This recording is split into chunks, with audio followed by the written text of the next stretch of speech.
Okay, I've been ignoring this, right? And it's involving Jordan Seaton with Coach Prime. All last week, this narrative been building. It's been going on, and folks been basically saying that Deion, hey Moses, I see you. Move from it. That's my son I'm babysitting. But the narrative is that Jordan Seaton was stolen by Deion Sanders from Tennessee. He took him from Tennessee and stole him from everybody else. What has to stop is these titles, these tasteless titles that's trying to paint Deion Sanders in a particular narrative, bruh. Like, how come you have to say he stole him as if he did something illegal? The better man won, bro. Josh Heupel is a great recruiter. I'm not going to lie. He was a great quarterback when I was in high school, and he played for Oklahoma. I like Josh Heupel. I like when he coached UCF. He made us a great university again. You know what I mean? I'm indebted to Josh Heupel. It isn't Heupel the one saying this. Now, if Heupel is the one who released it, what coach wouldn't release something like that if they're mad? Cool. But the narrative on how these so-called journalists are spinning it as if Deion literally went to a bank and stole an actual human being, bro.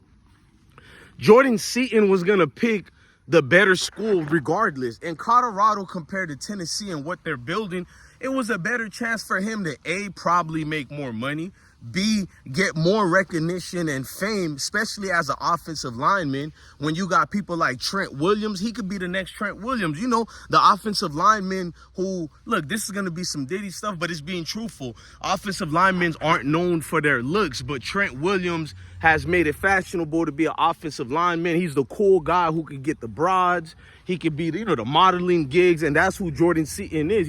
He could be commercialized. You feel me? You have to be commercial in today's world if you want to grow. So the best thing for Jordan Seaton to do was to go to Boulder, bro.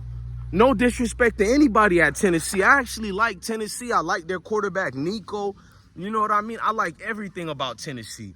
The problem is the people who spin these narratives, they clearly have an issue with Deion Sanders. They'll make him look like a thief, a rat, in any common denominator that they can make him into, bro. And if that's to make him into a thug, thief, they will continue to do that. As I got my lucky 4-leaf clover in the Most High, this is the group of people that you have to deal with. And they come with all ethnicities and colors. It isn't just one segment of the community. Many people have shown to have animosity towards this man winning. It went from them saying that he's on a losing trail. He's a failed coach. He pretty much can't do anything. He debunked that just by winning and out coaching these coaches who have supposed more experience than him. He's outclassed them as well, showing more proper decorum. These dudes been exposing themselves on their weird hate for Prime. But let's fast forward. To make the NIL deal a thing, like Sanders is the one who started it, as if Sanders didn't openly say he's kind of not against the NIL, but he's not really for it. The whole narrative was Deion is not adapting to the new college way of things. Deion has an old school mentality, to now he's the face of NIL stealing players. He's the face. When we all know guys like Deion, when they become a coach of any degree, players will follow. The Kevin Costner movie told you, if you build it, they will come. We know. In fact, I'm surprised more players didn't leave yet. If you want me to be honest with you, can you imagine if Deion was coaching at Florida State? That's why they really didn't want him to coach at Florida State.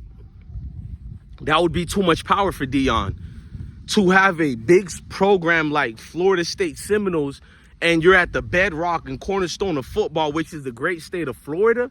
So now you couldn't stop Rick George, the athletic director of Colorado, from hiring him to Colorado. You knew you guys messed up because now he would grow more traction at Colorado. It didn't matter what university Deion went to.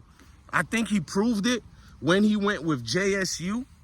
HBCU to make them more relevant than most Power 5 schools, I think it was an easy decision for Rick George to make. When you're losing 19 seasons out of 20, I think Rick George don't want to hear anything about who's the experienced coach and who. That crap means nothing in college football, bro, because you can always hire people below your pay grade who are great mindsets. Your offensive coaches such as Pat Schumer, your defensive coaches such as Robert Livingston. You can hire great people around you. That's what make a great leader. So Rick George knew if I get Prime, he has the X and O's, maybe not to the highest degree, but he knows the game of football. He knows it. To make these outlandish takes on your newspapers and say that Deion is out here stealing players, you might as well get out the fried chicken and watermelon. I'm going to keep saying it, man. If the sky is blue, it's true, bro. If the sky is blue, it's true, bro. It's like this narrative is still going on with Jordan Seaton.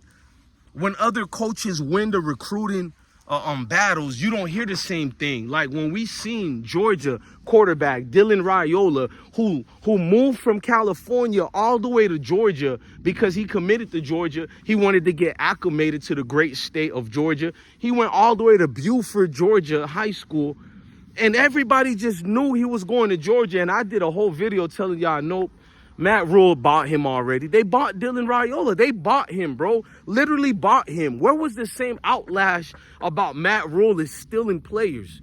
Where was the titles Matt Rule steals Dylan Raiola from Kirby Smart? There was none of this.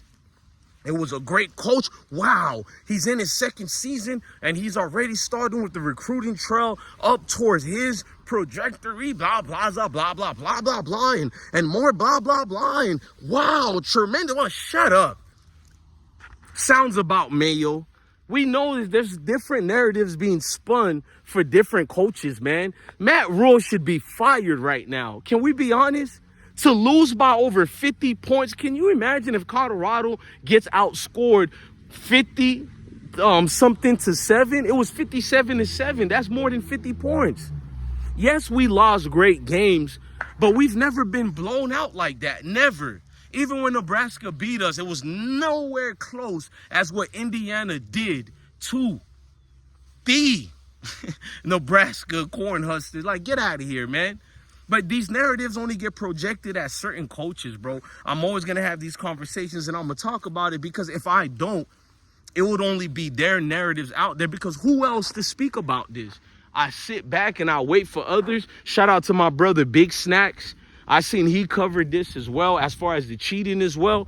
But we have real issues going on in college football with faking injuries and referees having agenda against teams like Colorado. But yet you choose to focus on Deion Sanders stealing Jordan Seaton.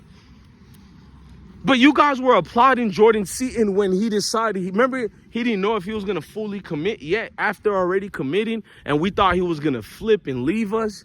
You guys were awarding that and applauding that. Now it's the issue when he's being taken by someone like Deion. Look, man, I'm DJ Bless One, the best one. Love your family, love your kids, and definitely indeed, man, stay blessed. Peace.